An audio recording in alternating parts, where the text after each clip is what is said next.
Esiet sveicināti! Mēs turpinām Džordža Orvela stāstu Dzīvnieku ferma un atveram 3. nodaļu. Iepriekšējā nodaļā mēs redzējām, kā dzīvnieki padzina saimnieku Džonsu un pārņēma fermu savās rokās.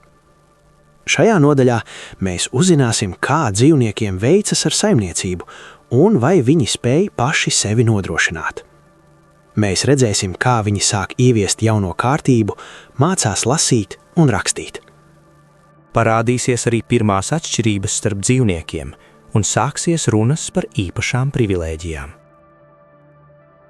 Pirms sākam, liels paldies visiem, kas abonē kanālu un skatās šos video. Man ir liels prieks, ka šis stāsts jums ir interesants. Bet tagad atlieciet malā darbus, iekārtojieties ērti un klausieties. Kā viņi nopūlējās un lēja sviedrus, lai novāktu sienu. Taču pūliņa atmaksājās, jo pļauja izdevās vēl daudz labāk nekā cerēts. Darbs dažkārt bija smags. Darbarīki bija domāti cilvēkiem, nevis dzīvniekiem. Un liels trūkums bija tas, ka neviens dzīvnieks nespēja izmantot tādus darbarīkus, ar kuriem strādājot būtu jāstāv uz pakaļkājām. Taču cūkas bija tik gudras, ka prata izdomāt, kā apejami jebkuri sarežģījumi. Savukārt zirgi pazina pļavu pēdu pa pēdai, un no pļaušanas un grābšanas patiesībā saprata daudz vairāk, nekā jelkad bija sapratis Džons un viņa saime. Cūkas īstenībā nestrādāja, tikai vadīja un uzraudzīja pārējos. Ievērojot viņu zināšanu pārākumu, bija dabiski, ka vadība jāuzņemas tieši viņām. Bokseris un dābolīte iejūdzās pļaumašīnā vai zirgu arklā. Vairs, protams, nevajadzēja nec laužņu, nec brožu. Un riņķi pēc riņķa vienmērīgi kājoja pa pļavu. Bet aizmugurē gāja cūka un sauca. Nu, biedri, vai tprūt biedri, kā kuru reizi vajadzēja. Un ik viens dzīvnieks līdz pašam vissīkākajam strādāja pie siena ārdīšanas un ievākšanas. Pat pīles un vistas augu dienu saulē rāvas gan še, gan tur, nesdamas knābjos niecīgas sienas šķipsniņas. Pēdīgi viņi pabeidza siena pļauju par 2 dienām īsākā laikā, nekā parasti bija izdevies Džonsam un viņa puišiem. Turklāt izrādījās, ka siena ievākts vairāk nekā jebkad šai fermā. Nobiruma nebija nemaz. Asredzīgās vistas un pīles bija uzlasījušas beidzamo stiebriņu. Un neviens pats fermas dzīvnieks netika nozadzis pat ne kušķīša. Visu šo vasaru darbs fermā gāja kā pulkstenis. Dzīvnieki izjuta tādu laimi, kādu nekad netika uzskatījuši par iespējamu. Katrs barības kumos nozīmēja pēkšņu, dziļu prieku. Tagad, kad tā patiesi bija viņu pašu barība, pašu sagādāta pašiem, nevis īgna saimnieka skopi izdalīta. Kad nevērtīgie liekēži cilvēki bija prom, katram iznāca vairāk ēdamā. Iznāca arī vairāk brīvo brīžu, kaut arī dzīvnieki pie tādiem nebija pieraduši. Viņiem radās daudzas grūtības. Piemēram, tuvāk gada beigām, kad sāka ievākt labību, nācās to senējā veidā nomīdīt un pelavas pūst prom ar elpu, jo fermā nebija kuļmašīnas. Taču cūkas ar savu attapību un bokseris ar saviem milzu muskuļiem aizvien palīdzēja izķepuroties. Bokseris baudīja visu apbrīnu. Pat Džonsa laikā viņš bija centīgs strādātājs, bet tagad šķita, ka viņš ir drīzāk veseli 3 zirgi nekā 1. Bija dienas, kad likās, visi fermas darbi turas uz viņa varenajiem pleciem. No rīta līdz vakaram viņš rāvās melnās miesās, aizvien tieši tur, kur darbs vissmagākais. Viņš bija sarunājis ar vienu no gailēniem, lai tas rītos modina viņu pusstundu agrāk nekā citus, un pirms sākās parastais dienas darbs, kādu laiciņu brīvprātīgi nostrādāja tur, kur tas likās visvairāk nepieciešams. Viņa atbilde ikvienas problēmas, ikviena šķēršļa priekšā bija: es strādāšu vēl centīgāk, ko viņš bija pieņēmis par savu personisko devīzi. Bet katrs jau strādāja atbilstoši savām spējām. Vistas un pīles, piemēram, ražas novākšanas laikā uzlasīdamas izbirušos graudus, sataupīja 5 bušeļus labības. Neviens nezaga, neviens nekurnēja par savu pārtikas devu. Strīdi, dzēlības un skaudība, veco laiku normālas dzīves pazīmes, bija tikpat kā izzudušas. Neviens nevairījās no pienākuma. Vai gandrīz neviens. Mollija, tiesa kas tiesa, no rītiem cēlās nesevišķi naski, un viņai bija niķis agri pamest darbu ar ieganstu, ka nagā esot iestrēdzis akmens. Un kaķa izturēšanās bija tāda savāda. Visi drīz pamanīja, ka tad, kad jādara darbs, kaķis nekur nav atrodams. Viņš mēdza nozust uz veselām stundām, un tad, it kā nekas nebūtu noticis, uzrasties ēdienreizēs vai vakaros, kad darbs jau galā. Taču viņš aizvien tik lieliski atrunājās un tik mīlīgi murrāja, ka nebija iespējams neticēt viņa labajiem nodomiem. Vecais Benžamins, ēzelis, kopš sacelšanos nelikās mainījies ne par matu. Viņš darīja savu darbu tikpat lēni un stūrgalvīgi, kā Džonsa laikā. Nekad nevairījās no tā, taču nekad arī brīvprātīgi nepieteicās uz papildu darbiem. Par sacelšanos un tās rezultātiem viņš nemēdza paust nekādu viedokli. Jautāts, vai nejūtas laimīgāks tagad, kad Džons ir prom, viņš parasti atteica vienīgi: ēzeļi dzīvo ilgi.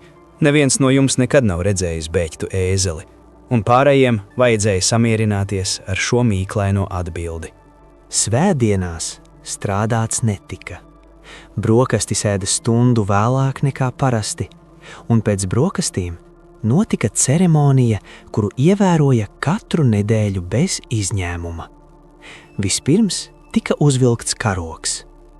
Sniedziņš zirglietu šūnītī bija uzgājis vecu zaļu Mrs. Džonsas galdautu un ar baltu krāsu uzzīmējis uz tā nagu un ragu. To tad no arī pacēla saimnieka mājas dārziņa karogmastā katru svētdienas rītu. Karogs esot zaļš tāpēc, skaidroja Sniedziņš, ka simbolizējot Anglijas zaļos laukus, bet naks un raks apzīmējot nākotnes dzīvnieku republiku, kura radīšoties tad, kad cilvēku dzimums beidzot būšot gāsts. Pēc karoga uzvilkšanas visi dzīvnieki sadrūzmējās lielajā kūtī uz vispārējo sanāksmi, ko sauca par sapulci. Te tika plānots nākamās nedēļas darbs, izvirzītas un apspriestas rezolūcijas. Rezolūcijas aizvien izvirzīja cūkas. Pārējie dzīvnieki gan prata balsot, taču paši nemūžam nespētu izdomāt kādu rezolūciju. Sniedziņš un Napoleons debatēs bija aktīvāki par visiem. Taču bija nomanāms, ka abi nekad nav vienisprātis. Lai kādu priekšlikumu viens no viņiem izteiktu, otrs visādā ziņā to apstrībēja. Pat tad, kad tika pieņemta rezolūcija, tāda, kuru pašu par sevi neviens nevarētu noraidīt, izmantot nelielo aploku aiz augļu dārza par atpūtas vietu dzīvniekiem, kuri vairs nespēja strādāt, izcēlās vētrainas debates par īsto atpūtas vecumu katrai dzīvnieku sugai. Sapulce aizvien beidzās ar angļu zvēru dziedāšanu, un pēcpusdiena tika veltīta laika kavēkļiem. Cūkas bija izraudzījušas zirglietu šķūnīti par savu štābu. Šeit tās vakaros studēja kalēja un namdara amatu un citas nepieciešamas mākas no grāmatām, ko bija atnesušas no saimnieka mājas. Sniedziņš vēl nodarbojās ar to, ka organizēja pārējos dzīvniekus stāties, kā viņš teica, dzīvnieku komitejās. Tur nu viņš bija nenogurdināms. Viņš izveidoja olu ražošanas komiteju vistām, tīro astu līgu govīm, savvaļas biedru jaunizglītošanas komiteju, kuras uzdevums bija pieradināt žurkas un trušus, baltākas vilnas kustību aitām un dažādas citas. Turklāt nodibināja arī lasīšanas un rakstīšanas klases. Visā visumā šīs ieceres izgāzās. Piemēram, mēģinājums pieradināt savvaļas radījumus izputēja gandrīz vai uz līdzenas vietas. Tie joprojām uzvedās tieši tāpat kā iepriekš, un ja pret tiem izturējās augstsirdīgi, tad gluži vienkārši izmantoja to. Kaķis iestājās jaunizglītošanas komitejā un dažas dienas darbojās tajā ļoti aktīvi. Kādu dienu viņš bija redzēts sēžam uz jumta un runājamies ar dažiem zvirbuļiem, kurus pats nevarēja aizsniegt. Viņš tiem stāstīja, ka visi dzīvnieki tagad esot biedri un ka jebkurš zvirbulis, kas vien vēloties, drīkstot nākt un notupties uz viņa ķepas. Taču zvirbuļi palika, kur bijuši. Toties lasīšanas un rakstīšanas klasēm bija lieli panākumi. Pret rudeni gandrīz katrs dzīvnieks fermā bija kaut cik skolots. Cūkas, tās jau prata nevainojami lasīt un rakstīt. Suņi iemācījās lasīt diezgan labi, taču neizrādīja interesi ne par kādu citu lasāmvielu kā vienīgi par 7 baušļiem. Mjūriela, kaza, mācēja lasīt cik ne cik labāk par suņiem un dažkārt vakaros mēdza lasīt citiem priekšā no avīzes driskām, kuras sameklēja atkritumu kaudzē. Benžamins prata lasīt tikpat labi kā katra cūka, taču nekad neizmantoja savu prasmi. Cik viņam esot zināms, viņš teica, tad nekā lasīšanas vērta vispār neesot. Dābolīti iemācījās visu alfabētu, bet nespēja saburtot kopā vārdus. Bokseris nevarēja tikt tālāk par burtu D. Ar savu lielu nagu viņš mēdza iezīmēt putekļos A, B, C, D, un tad stāvēja blenzdams burtos, atglaudis ausis, dažkārt sapurinādams cekulu. Visiem spēkiem censdamies atminēties, kas nāk tālāk, bet tas viņam nekad neizdevās. Vairāk kārt tik tiešām gadījās, ka viņš iemācījās arī E, F, G, H, bet tobrīd, kad viņš zināja tos, aizvien atklājās, ka ir aizmirsušies A, B, C un D. Pēdīgi viņš nolēma samierināties ar pirmajiem 4 burtiem un ikdienas pāris reižu mēdza tos uzrakstīt, lai atsvaidzinātu atmiņu. Mollija nebija ar mieru mācīties nevienu citu burtu, tikai tos 7, kas veidoja viņas pašas vārdu. Tos viņa tad mēdza ļoti glīti salikt no sprungulīšiem, izrotāt ar kādu ziediņu un apbrīnā staigāt visam tam apkārt. Neviens no pārējiem fermas dzīvniekiem nevarēja tikt tālāk par burtu A. Izrādījās arī, ka dumjākie dzīvnieki, piemēram, aitas, vistas un pīles, nespēja iemācīties no galvas 7 baušļus.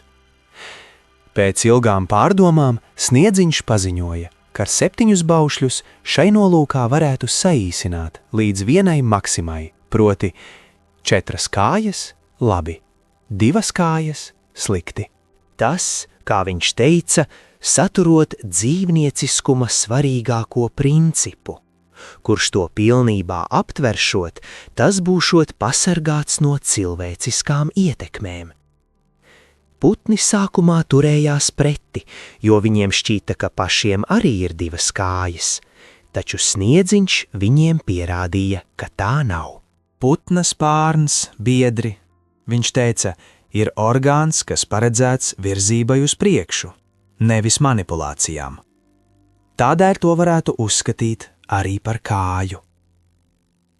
Cilvēka raksturīgākā pazīme ir roka. instruments, ar kuru viņš pastrādā visas savas negantības.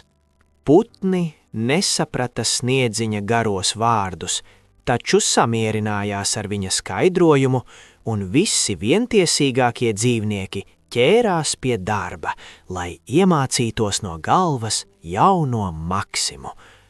4 kājas labi, 2 kājas slikti. Tā ar lielākiem burtiem bija uzrakstīts uz šķūņa galasienas virs 7 baušļiem.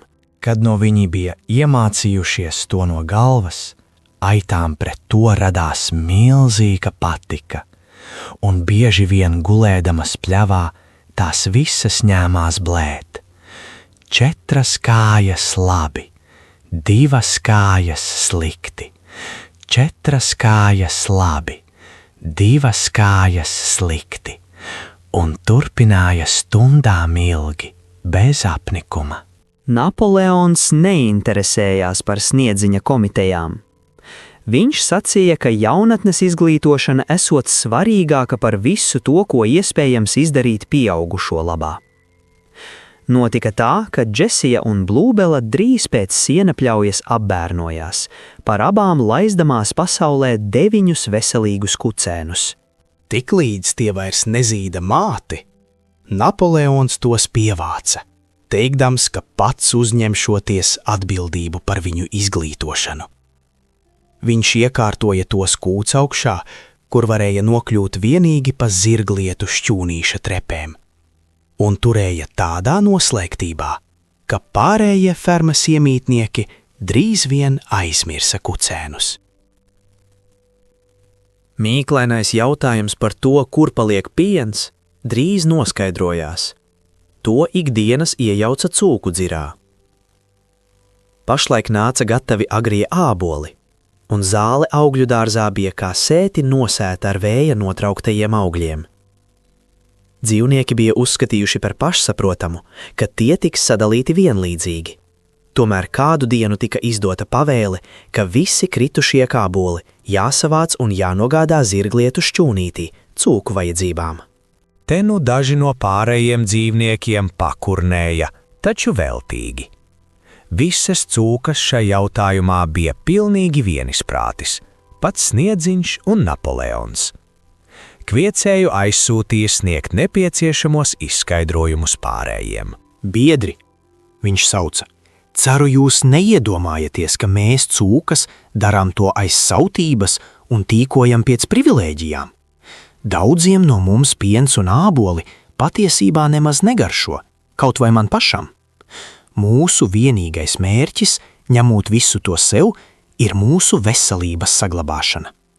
Piens un āboli, to biedri ir pierādījusi zinātne, satur vielas, kas absolūti nepieciešamas cūkas labsajūtai. Mēs cūkas esam garīgā darba darītāji. Visa šīs fermas pārvaldīšana un darbu organizācija ir atkarīga no mums. Dienu un nakti mēs esam nomodā par jūsu labklājību. Tieši jūsu dēļ mēs dzeram šo pienu un ēdam šos ābolus. Vai jūs maz zinat, kas notiktu, ja mēs cūkas neizpildītu savu pienākumu? Atgrieztos Džons. Jā, gan atgrieztos Džons. Bez šaubām, biedri, kviecējs brēca gandrīz vai lūdzoši, lēkādam šurpu turpu un vicinādams astes gredzenu. Bez šaubām, jūsu vidū taču nav neviena, kas gribētu redzēt atgriežamies Džonsu. Ja nu bija kaut kas tāds, par ko dzīvnieki būtu pilnīgi pārliecināti, tad tā bija nevēlēšanās redzēt atgriežamies Džonsu. Kad viss tika parādīts šādā gaismā, viņiem nekas vairs nebija sakāms. Bija skaidrāks par skaidru, cik svarīgi ir saglabāt cūku labo veselību. Tādēļ bez tālākiem strīdiem tika nolemts, ka piens un kritušie āboli, kā arī lielākā tiesa ābolu ražas, kad tie nogatavojušies, jāpataupa tikai un vienīgi cūkām. Tā noslēdzas dzīvnieku fermas 3. nodaļa. Dzīvnieki ir strādājuši, mācījušies un pierādījuši, ka var paši vadīt saimniecību. taču mēs redzējām arī to, ka ne visi dzīvnieki ir vienlīdzīgi, un ka daži sāk izmantot savu stāvokli savā labā. Kas notiks, kad ziņas par dzīvnieku fermu izplatīsies ārpus tās žogiem? Kā reaģēs kaimiņu fermeri un vai viņi pieņems šādu jaunu kārtību? Pēc kāda laika mēs atgriezīsimies ar stāsta turpinājumu, 4. nodaļu. Tajā redzēsim, kā dzīvnieki gatavojas aizstāvēt savu brīvību pret cilvēku uzbrukumu un kā norisināsies pirmā lielā kauja. Paldies, ka šo nodaļu noklausījāties kopā ar mani. Uz tikšanos pavisam drīz!